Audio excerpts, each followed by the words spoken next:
Hey everybody, welcome back to another Tough Love Philosophy video. We're going to break down a little bit of soteriology, salvation. How is one saved? Is it by faith? Is it by works? We've got two passages to go over. Talking Paul, Ephesians chapter 2 verses 8 through 9. He says we're saved by grace through faith and it's not of our own doing.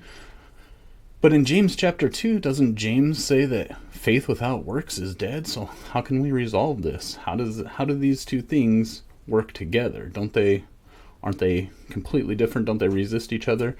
Let's get into that after we run the intro. Please like, share, subscribe, dislike, comment, and let's go.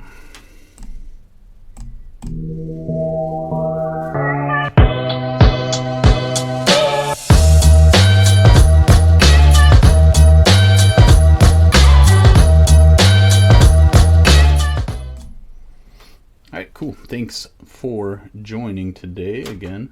And in Ephesians chapter 2, Paul in verses 8 through 9 says, "For by grace you have been saved through faith, and this is not your own doing, it is the gift of God, not a result of works, so that no one may boast or take pride in what they've done and say, look at all these good things that I've done."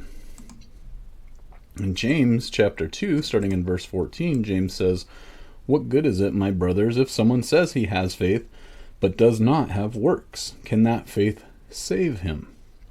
If a brother or sister is poorly clothed and lacking in daily food, and one of you says to them, 'Go in peace, be warmed and filled,' without giving them the things that needed for the body, then what good is that? So also faith by itself, if it does not have works, is dead. But someone will say, 'You have faith, and I have works. Show me your faith apart from your works, and I will show you my faith by my works.'" Okay, so let's break that down a little bit. Now, how do these two not contradict each other? Well, what James is saying, I like to use the analogy of the heart and the human being. So a human being cannot have life without a heart.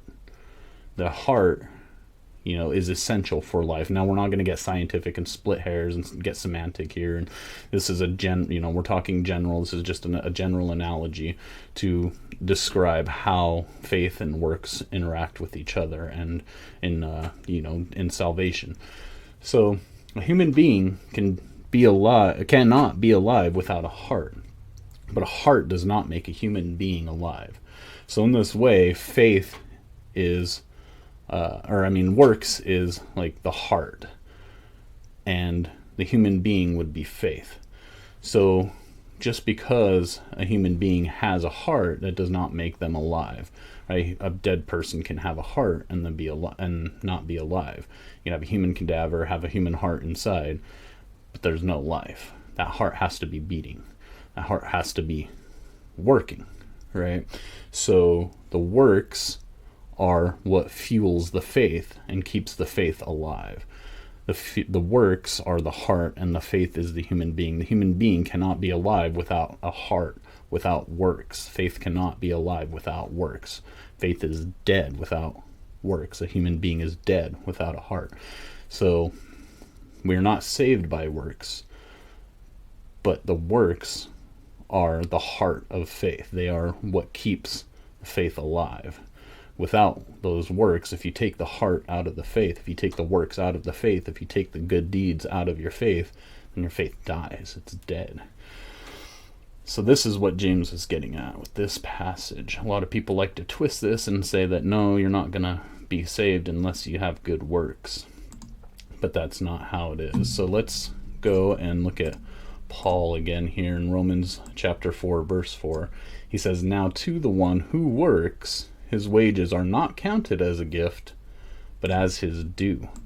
So what Paul's getting at here is, if you are of the mind that your works are going to get you into heaven, then the wages of those works, right? When you work, you make a wage, think money. It's a reward for the work that you're doing, right? He's saying that these are not counted as a gift now, because you're saying that your works are enough to get you into heaven. Now they go from the works are no longer a gift. Like God gives you the gift of doing good works. So if you're saying that you can do good works without the faith in God, and that you're the one that can do the good works and not God, they become due. It becomes your due. Now you are expected to do these good works, and your bill, you've asked for your bill and said that you can pay your own bill. So the bill is going to be given to you, and now it is due. You must pay this bill with your good works. Problem is, you can't ever pay this bill because one sin, the wages are death. That's from the lips of God. God himself said that. It's death. If you've sinned one time, the wage is death. You're not going to escape death with your good works if you've sinned one time. So this is how we settle this. Let's give the final word to Jesus. Whoops. Don't want to run the intro again. Final word from Jesus. Luke chapter 17. Jesus gives us a parable. Starting in verse 7, he says, "Will any one of you who has a servant plowing or keeps sheep say to him when he has come in from the field, 'Come at once and recline at the table'? Will he not rather say to him, 'Prepare supper for me, and dress properly, and serve me while I eat and drink, and afterward you will eat and drink'? Does he thank the servant because he did what was commanded? So you also, when you have done all that you were commanded, say, 'We are unworthy servants. We have only done what was our duty.'" So what's Jesus saying here? What Jesus is saying here, and this is, we'll let Jesus have the final word on this. He is saying that a servant that comes in from the field and working, doing the work that the servant is expected to do, does not just come in and relax, but that servant now has other chores that are expected to be done. And when they come in from doing works, then they will have more work to do that is expected of them. And then when they finish their work, then they will eat and drink. They will be rewarded. They will be fulfilled. So then he says, does he thank the servant because he did what was commanded? Like, do you want a cookie for doing what you're supposed to do? So you also, when you have done all that you were commanded, so your works are doing what you're told to do. You're not going to get a special reward for doing what you're told to do. It's like that Chris Rock stand-up bit. What, you want a cookie for doing what you're supposed to do? This is what you're supposed to do. The works are what you're supposed to do. This is what you're commanded to do. You don't get exceptional reward. You don't get a reward for doing what you're supposed to do. It's just what you're supposed to do. So then Jesus says, so you also, when you have done all that you were commanded, we are unworthy servants. We have only done what was our duty. And that's humility. He's saying, humble yourself and just say, my works are just what was expected of me. This is humbling yourself. You humble yourself in this way before the Lord, he will exalt you. Your works don't save you. God saves you. Your works are just doing what he told you to do, what you're supposed to do. So, hope this helps.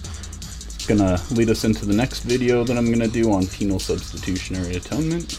And if you enjoyed this, I really appreciate you watching to this point. Please like, share, subscribe, comment, dislike, whatever kind of interaction. I appreciate you. And I love you. We'll see you in the next one.